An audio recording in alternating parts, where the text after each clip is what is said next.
क्या आपने कभी सोचा है कि दुनिया के सबसे शक्तिशाली लोग हमेशा एक कदम आगे कैसे रहते हैं? आपकी अगली चाल का अंदाजा कैसे लगा लेते हैं, इससे पहले कि आप खुद उसे समझ पाएं? इसका राज छिपा है रॉबर्ट ग्रीन की मशहूर किताब शक्ति के 48 नियम, यानी शक्ति के 48 नियम में। और आज हम बात करेंगे इसके सबसे महत्वपूर्ण नियमों में से एक। नियम नंबर 3, अपने इरादों को छुपाएं। बचपन से हमें सिखाया जाता है कि ईमानदारी सबसे अच्छी नीति है, लेकिन शक्ति के खेल में यही ईमानदारी आपको मुसीबत में डाल सकती है। नियम 3 कहता है, लोगों को हमेशा संतुलन से बाहर और अंधेरे में रखें। कभी भी अपने कार्यों के पीछे का असली मकसद जाहिर ना करें। ज्यादातर लोग एक खुली किताब की तरह होते हैं। वो क्या सोचते हैं, क्या करने वाले हैं, सब बता देते हैं, और इसी वजह से वो कमजोर पड़ जाते हैं। जब आपके विरोधी को पता होता है कि आप क्या चाहते हैं, तो वो आसानी से आपके खिलाफ एक रक्षा पंक्ति तैयार कर सकता है। वो आपकी चाल को पहले ही भांप लेगा। याद रखें, जो इंसान प्रेडिक्टेबल है, यानी जिसकी अगली चाल का अंदाजा लगाया जा सकता है, वो कभी शक्तिशाली नहीं बन सकता। शक्ति रहस्य में छुपी है। तो आप अपने इरादे कैसे छिपाते हैं? पहला तरीका है धोखे का चारा डालना। इसका मतलब चुप रहना नहीं है। इसका मतलब है बहुत कुछ बोलना, लेकिन सब कुछ झूठ। लोगों को भटकाने के लिए झूठे लक्ष्य और झूठी इच्छाएं दिखाएं। उन्हें दिखाइए कि आप ए चाहते हैं, जबकि आपका असली मकसद बी है। जब तक वो ए को रोकने की तैयारी करेंगे, आप चुपचाप बी हासिल कर चुके होंगे। आप ऐसा व्यवहार करें जैसे आप बहुत खुले विचारों वाले और भरोसेमंद हैं।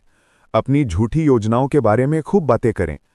आपके दुश्मन एक ऐसी जंगली दौड़ में समय बर्बाद करेंगे जिसका कोई अंत नहीं, और आप बिना किसी रोक-टोक के अपने असली लक्ष्य की ओर बढ़ते रहेंगे।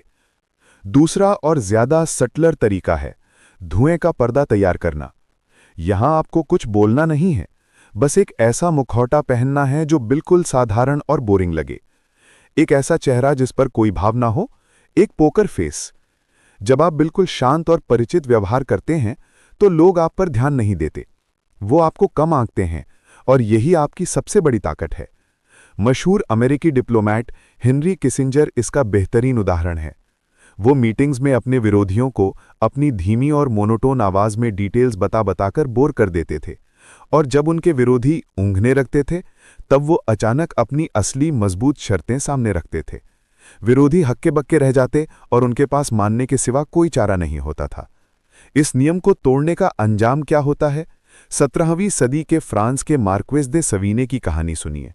मार्क्वेस एक खूबसूरत काउंटेस से प्यार करते थे, लेकिन उन्हें जीत नहीं पा रहे थे। उन्होंने उस समय की मशहूर रणनीतिकार निनॉन दे लैंक्लोस से मदद मांगी। निनॉन ने एक शानदार योजना बनाई। काउंटेस के सामने अनजान बनो, दूसरी खूबसूरत औरतों के साथ नजर आओ ताकि उसे जलन हो, और हमेशा अप्रत्याशित रहो। योजना ने काम किया। काउंटेस मार्क्वेस के रहस्यमय व्यवहार से आकर्षित होने लगी। लेकिन एक रात मार्क्वेस अपने भावनाओं पर काबू नहीं रख पाए।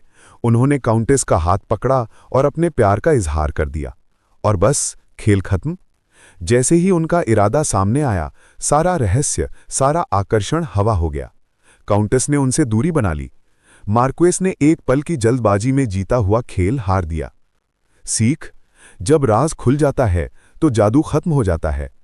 अब देखिए इस नियम में महारत हासिल करने का नतीजा। ये कहानी है जर्मनी को एक करने वाले iron chancellor Otto von Bismarck की। 1850 में प्रशिया की संसद ऑस्ट्रिया के साथ युद्ध करना चाहती थी। बिस्मार्क भी मन ही मन युद्ध चाहते थे, लेकिन वो जानते थे कि उनकी सेना अभी तैयार नहीं है। अगर वो सीधे सीधे युद्ध टालने की बात करते तो उन्हें कमजोर समझा जाता। तो बिस्मार्क ने एक अविश्वसनीय चाल चली। उन्होंने संसद में शांति के पक्ष में एक जोरदार भाषण दिया। उन्होंने ऑस्ट्रिया की तारीफ की और युद्ध को पागलपन बताया। सब हैरान रह गए। उनके विरोधी भ्रमित हो गए और राजा उनसे खुश हो गए। राजा ने उन्हें एक बड़ा मंत्री पद दे दिया, और फिर सत्ता में आने के बाद बिस्मार्क ने कई साल लगाकर चुपचाप अपनी सेना को मजबूत किया, और जब सही समय आया तो उन्होंने उसी ऑस्ट्रिया पर हमला कर दिया जिसकी उन्होंने कभी तारीफ की थी, और उसे हराकर जर्मनी को एक कर दिया। सीख: असली शक्ति लंबे खेल में है, छोटी मोटी जीत में नहीं। ये नियम आज भी उतना ही प्रासंगिक है। ऑफिस में प्रमोशन पाना हो, किसी डील पर बातचीत करनी हो या सोशल मीडिया पर अपनी इमेज बनानी हो, हमेशा अपने पत्ते छिपाकर रखना फायदेमंद होता है। लोगों को अनुमान लगाने दें, जब तक वो समझेंगे आप अपना काम कर चुके होंगे। लेकिन एक चेतावनी, ये एक शक्तिशाली हथियार है, एक स्कैल्पेल की तरह। इसका इस्तेमाल अच्छे और बुरे दोनों कामों के लिए हो सकता है। इसका मकसद रणनीतिक रूप से सोचना है, ना कि हर समय धोखा देना। अगर आप इस नियम का गलत इस्तेमाल करते हैं तो आपकी प्रतिष्ठा एक धोखेबाज की बन सकती है, और एक खराब प्रतिष्ठा शक्ति नहीं बल्कि कमजोरी है। तो इस ज्ञान का उपयोग समझदारी से करें, अपने लक्ष्यों को सुरक्षित रखने के लिए, ना कि दूसरों को नुकसान पहुंचाने